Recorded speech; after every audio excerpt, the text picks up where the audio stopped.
kalau misalkan nggak berani ambil resiko, janganlah. Kalau sifatnya ragu-ragu. Kalau saya nyampe 2 meter nih, apalagi yang sana tinggi-tinggi. Ini cabenya. Nah, nih cabenya segini masih bagus. Buat rumah GWF belum pernah bertani, jangan coba-coba hal yang seperti ini. Ini hanya orang-orang tertentu yang memang berani ambil resiko dalam bertani ataupun berternak. Itu saran saya sih. Pokoknya panjang umur, hal-hal baik, panjang umur, pertanian. Selamat sore Sobat Rumah GWF. Saya Deriana dari Sukabumi, Jawa Barat. Kali ini saya akan share video tentang rumput Napier pakcong yang saya tanam di sekitar lahannya 2000 meter persegian. Sebenarnya saya gak menanam di lokasi ini saja, masih ada di lokasi yang lain. Dan mungkin ini adalah salah satu template saya untuk si Napier pakcongnya. Saya berada di lokasi rumput odot juga nih, yang usianya sekitar 6 bulanan. Mungkin kalau misalkan ingin tahu berapa tinggi sih usia 6 bulan itu, nah sini nih. Biasalah kalau anak dari daerah pegunungan sore-sore ya kayak gini. Saya malah bikin video itu nggak pakai sendal. Nggak pakai sendal. Jadi memang saya semampunya dan seapa adanya. Ini rumput adat ini untuk bibit nih. Ini sekitar 1 meter lebih, mendekati 2 meteran. Si rumput adat ini sekitar ya hampir mendekati 2 meter. Dan di lahan ini bekas tanaman sayur-sayuran sebelumnya. Jadi lihat tuh bedengan-bedengannya juga masih jelas banget. Habis dari sayuran terus ditanami rumput odot. Memang kalau peternak itu saya rasa harus berani ambil resiko ketika memang saya tidak menanam lagi sayuran. Makanya saya ganti tanaman rumput odot ataupun rumput pakcong. Karena salah satu kesuksesan dalam beternak domba itu menurut saya ya, kita perlu siapkan dulu ketersediaan pakannya. Makanya saya lebih fokus dulu di persiapan bank pakan nih. Kalau dombanya itu gampang kalau menurut saya. Kalau misalkan ingin ternak, kalau udah ada kandang gampang. Yang penting rumputnya dulu. Ini nih, nyali rumputnya kan kalau misalkan kita ngarit kemana-mana itu agak berat lah. Kalau saya sendiri, mungkin nggak tahu nih kalau seperti sahabat rumah GWF yang memang pejuang ataupun pejuang ngarit. Ya saya juga pejuang ngarit tapi di lahan saya sendiri. Oke Kang, share video tentang Napier pakcong tumpang sari dengan cabai keriting. Itu ala rumah GWF, ala saya sendiri. Oke, ini pasti saya nih. Ini mendekati 2 bulan, sehingga saya mendekati 2 bulanan lah. 2000 meter persegi dari sini ke ujung sana. Wah, oke nih, kalau daerah saya kan daerah pegunungan, daerah dingin. Mungkin bisa lihat di ujung sana itu Gunung Wayang atau masuk kawasan Halimun Salak.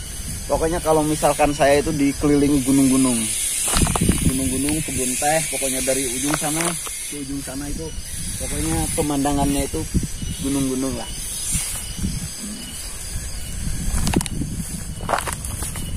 Oke Kang, ini aja. Ini cabai keriting. Oke, cabai keriting harganya lumayan mahal. Sekarang 35 ribuan. Ya sekitar 35.000. Dan ini Napier pakcong saya. Kalau sahabat rumah GWF belum berani berspekulasi ataupun belum berani mengikuti metode saya, jangan diikutin. Karena memang kalau misalkan metode yang seperti ini hanya orang-orang petani yang memang berani ambil resiko. Kalau misalkan nggak berani ambil resiko, janganlah. Kalau sifatnya ragu-ragu. Kalau saya memang udah yakin, ya udah saya laksanakan, saya lakukan. Kang Napier pakcong itu mungkin Kang Jaja ini ya udah nyampe 2 meter nih, apalagi yang sana tinggi-tinggi. Udah nyampe 2 meteran lah. Nah, ini kan segini tuh. 1 bulan lebih. Memang secara produktivitas itu lebih tinggi Napier pakcong. Cuman kendalanya, kalau menurut saya, Napier pakcong ini harus punya mesin cacah. Mungkin tingkat palabilitasnya agak rendah ya dibandingkan rumput odot. Kang, apa kita masuk ke semak-semak ya, sana? Masuk. Oke, ini. Udah tinggi kan? Udah tinggi. Ya, cabenya juga lihat. Oke. Ini cabenya. Nah, nih. Cabenya segini masih bagus lah. Kalau menurut saya masih bagus, terbilang bagus. Kenapa seperti itu? Karena bayangkan saja, tumpang sari, cabai keriting, sama rumput. Sedangkan rumput ini tinggi dan memang kalau menurut saya ini mengganggu pertumbuhan si cabai keriting saya sendiri juga. Tapi kalau segini ya masih bagus lah. Karena kalau misalkan sahabat rumah GWF belum pernah bertani, jangan coba-coba hal yang seperti ini. Ini hanya orang-orang tertentu yang memang berani ambil resiko dalam bertani ataupun berternak. Itu saran saya sih. Bang, lihat. Ini semak-semaknya. Oke. Ini masih ada mulsanya nih. Nah, ini mulsanya nih. Mulsa itu yang kayak gini nih, sahabat rumah GWF, penutup. Nah, ini nanti kalau cabenya udah habis, ini disobek gini.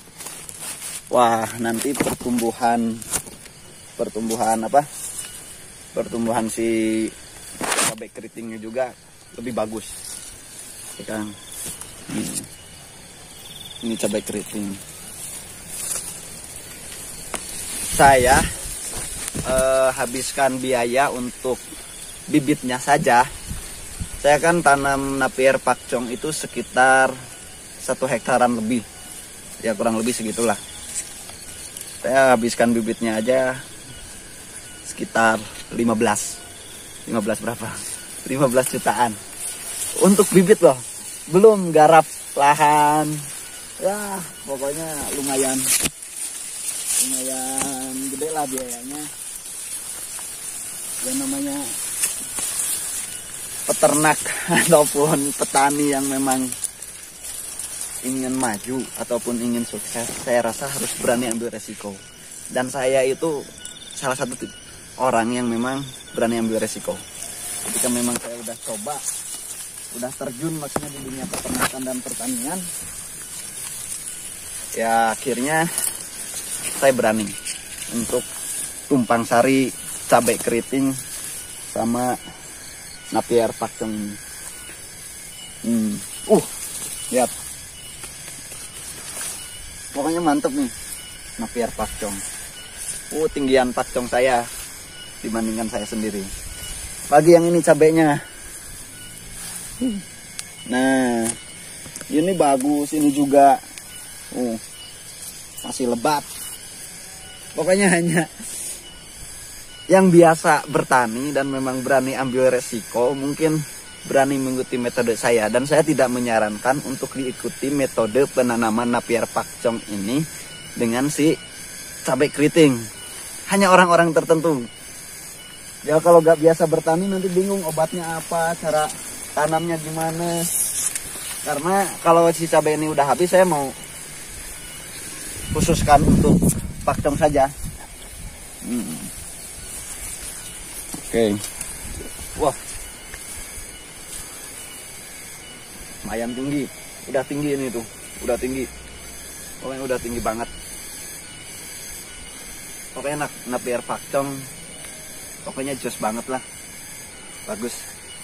Dan saya tahu ternyata untuk penanaman Napier pakcong ini lebih bagus bibit yang memang agak muda sih. Tapi nggak muda banget dibandingkan bibit yang sudah tua. Kalau bibit yang sudah tua itu pertumbuhannya lebih lambat. Ini berbeda ya, kenapa si bibit ini lebih tinggi, si rumput ini lebih tinggi, dan rumput yang satunya lagi ini agak pendek, belum terlalu tinggi. Ini dari jenis bibitnya juga beda. Ini yang agak muda. Tuh saya beli itu yang masih mungkin usia 3 atau 4 bulanan ya, 3 bulan atau 4 bulan. Kalau yang ini udah tua nih. Kan? Lihat. Masih kelihatan si batangnya. Nah, udah tua kayak gini. Ini nanamnya saya metodenya kayak gini terus. Jadi pertumbuhannya lambat. Kalau yang bibit tua, makanya saya lebih memilih bibit yang agak muda, tapi nggak muda-muda banget gitu. Pertumbuhannya lebih cepat. Lahan rumput odot masih di sana juga, tapi sekarang kita fokusnya Napier pakcong ini. Dan saya belum jual bibitnya ya. Kalau Napier pakcong mungkin udah beberapa orang Napier pakcong nanyakan bibitnya. Karena saya sendiri juga masih perluasan untuk Napier pakcong ini. Karena bibitnya mahal, asli mahal. Wah, itu saya sebagai peternak, jiwa berani saya tuh muncul. Akhirnya saya beli bibit, pokoknya nominalnya sekitar 15, bukan 1.500.000 ya. Ya pokoknya sekian gitulah. Dan itu luar biasa. Ini udah lumayan lah si bibitnya. Dan untuk sekarang saya memang nggak jual dulu. Nanti insya Allah kalau misalkan Januari, mungkin saya sudah bisa jual bibitnya, Napier pakcong ini. Dan saya yakin Napier pakcong ini saya jualnya itu akan lebih bersahabat. Apalagi teruntuk sahabat rumah GWF akan lebih bersahabat.